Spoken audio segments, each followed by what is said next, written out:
रुझानों में टीएमसी 152 हो गई है, 152 रुझानों में टीएमसी को बहुमत मिल गया है। 152 सीटों पर वो आगे हो गई है। बीजेपी 112 पर है।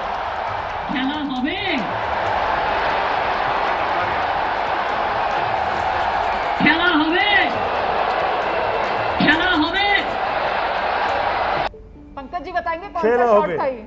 शॉट कौन सा था पंकज जी? सीधा 152 पर और 161 पर ये आंकड़ा पहुंच गया है टीएमसी का। 161 पर 147 जादुई आंकड़ा पार करते हुए जादुई आंकड़े को टीएमसी की नंबर जो है शुरुआती रुझान में 161 पर पहुंच गए। बीजेपी का नंबर वहीं 112 पहली बार इतना बड़ा अंतर हुआ है, करीब 50 सीटों का अंतर होना। सुमित जी आप तो कह रहे थे फंसा हुआ है, मुझे तो लग रहा था फंसा हुआ है। अभी तक तो लग रहा था 9:52 तक 53 मिनट बदल गया। नमस्कार, आप देख रहे हैं बेबाक, मैं अभिसार शर्मा। क्या जानना चाहते हैं आप? क्योंकि पश्चिम बंगाल के चुनावों के 8 चरण हो चुके हैं। आप यही जानना चाहते हैं ना कि टेलीविजन पर एग्जिट पोल्स जो दिखाए गए हैं उसमें कौन जीत रहा है? अरे भाई, जिस पॉलिटिकल पार्टी के साथ आपकी श्रद्धा है वो पॉलिटिकल पार्टी जीत रही है। मसलन आपकी स्क्रीन पर एबीपी न्यूज बतला रहा है कि टीएमसी को 152 से 164 सीटें मिलेंगी, बीजेपी को 109 से 121 सीटें। आपके सामने रिपब्लिक का एग्जिट पोल, यहां पर भारतीय जनता पार्टी और टीएमसी के बीच में सिर्फ 10 सीटों का फर्क है और बीजेपी को ज्यादा सीटें मिलती हुई दिखाई दे रही हैं। आगे देखिए दोस्तों, यहां पर मीडिया इंटेलिजेंस रिपोर्ट है, इनके एग्जिट पोल के मुताबिक टीएमसी को मिल रही हैं 170 से 185 सीटें और भारतीय जनता पार्टी को 88 से 96 सीटें। अब ये पोल ऑफ पोल्स है एनडीटीवी का, इसमें आप देखिएगा ईटीजी रिसर्च टीएमसी को दे रहा है 164 से 176, पी मार्क दे रहा है टीएमसी को 152 से 172, एबीपी न्यूज मैं आपको बता चुका हूं और रिपब्लिक की मैं आपको बता चुका हूं। मगर मैं कुछ और कहना चाहता हूं। क्या एग्जिट पोल के बहाने हमारे न्यूज चैनल्स असल मुद्दे से हमें भटकाने का प्रयास कर रहे हैं? और जिन चुनावों को आपने 8 चरण तक खींचा, क्या उसकी कीमत पश्चिम बंगाल की जनता चुका रही है? और सबसे बड़ी बात दोस्तों, मैं आपसे पूछना चाहता हूं कि क्या भारतीय जनता पार्टी की राजनीतिक महत्वाकांक्षाओं की बलि आम इंसान चढ़ेगा? और मैं ऐसा क्यों बोल रहा हूं दोस्तों, आपके स्क्रीन पर देखिए, उत्तर प्रदेश के अंदर पंचायत चुनाव हुए और इस खबर के मुताबिक अब तक 550 शिक्षा मित्रों की मौत हो चुकी है क्योंकि ये लोग पंचायत चुनावों में ड्यूटी कर रहे थे, इन्हें किसी तरह की कोई सुरक्षा नहीं थी और इनकी मौत हो गई। मैं आपसे पूछना चाहता हूं, जवाबदेही किसकी है? क्योंकि योगी आदित्यनाथ तो ये मानने को ही तैयार नहीं है ना कि कोरोना से मृत्यु हुई है। आपको मैं एक वीडियो दिखाना चाहता हूं दोस्तों, ये वीडियो एक महिला का है। इस वीडियो के अंदर उस महिला की तबीयत खराब है, फिर भी उसे पंचायत चुनाव की ड्यूटी पर लगाया गया है। उसके चेहरे को देखकर आपको यह अंदाजा लग जाएगा कि वो कितनी खराब अवस्था में। यह वीडियो देखिए और यह वीडियो योगी सरकार को शर्मसार कर रहा है, प्रशासन को शर्मसार कर रहा है, चुनाव आयोग को शर्मसार कर रहा है। देखिए।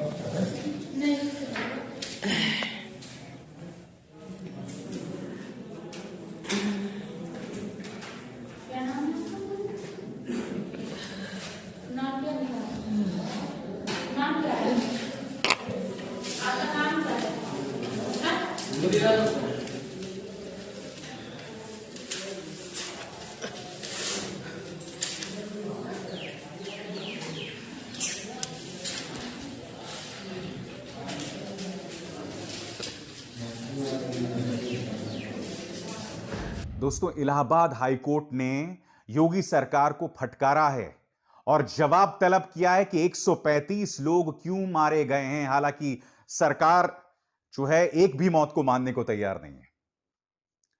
आप ये ना भूलें कि आज से 2 दिन पहले मद्रास हाईकोर्ट ने क्या कहा था, भूल गए?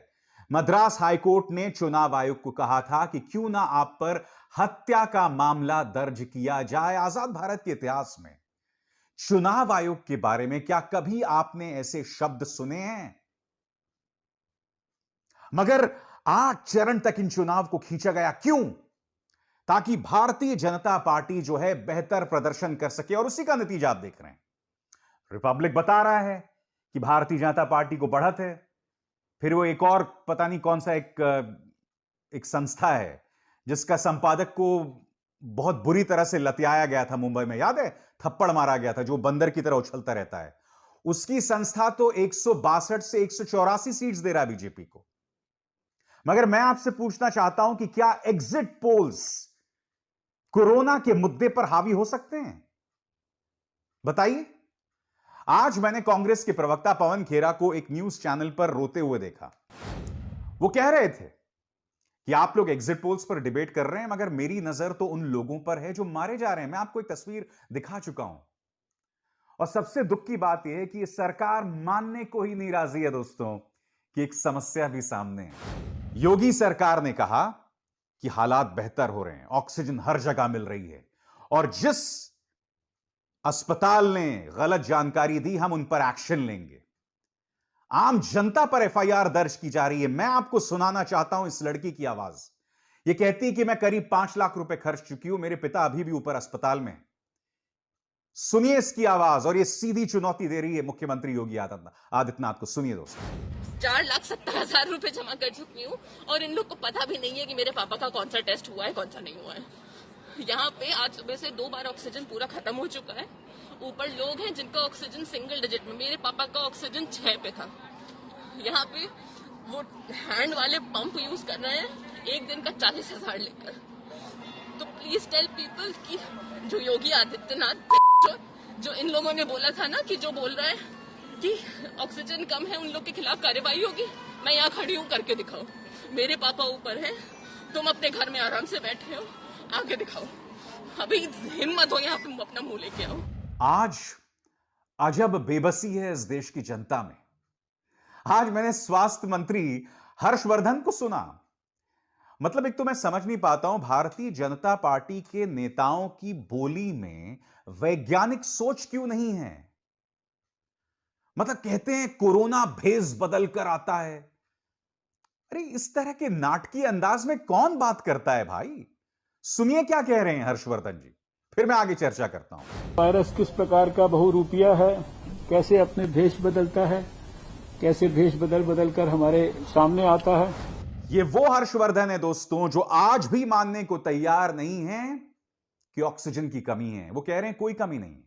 वो ये भी कह रहे हैं कि पिछले साल जिस तरह से हमने कोरोना का मुकाबला किया था, इस साल हम और भी बेहतर कर रहे हैं। ये सब क्यों कहा जा रहा है दोस्तों?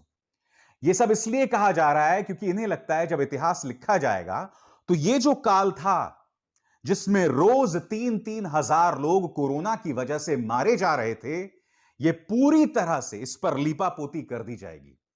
क्योंकि इन्हें क्या लग रहा है कि अगले 50 साल तक हम सत्ता में रहेंगे। अगले 50 साल तक सत्ता में रहे तो किताबों में क्या लिखा जाएगा, इतिहास की पन्नों में क्या लिखा जाएगा, ये सब तो इन्हीं के हाथों में रहेगा ना। मगर आज मैं आपके सामने एक पत्रकार के नाते यह भी बतलाना चाहता हूं कि 2 मई के बाद क्या होगा दोस्तों। 2 मई को कोई भी जीते, जनता हार जाएगी। क्यों? क्योंकि जैसे मैं पहले आपको बता चुका हूं, बंगाल के अंदर कोरोना को लेकर हालात बद से बदतर हो रहे हैं। अब इन दोनों सूरतों की बात करें, अगर बीजेपी जीती, अगर बीजेपी हारी। बीजेपी जीती तो मैं दावे के साथ कह सकता हूं दोस्तों, सभी न्यूज चैनल्स में चलना शुरू हो जाएगा कि देखा, कोरोना के मुद्दे पर पूरा आत्मविश्वास पश्चिम बंगाल की जनता ने बीजेपी में जतलाया।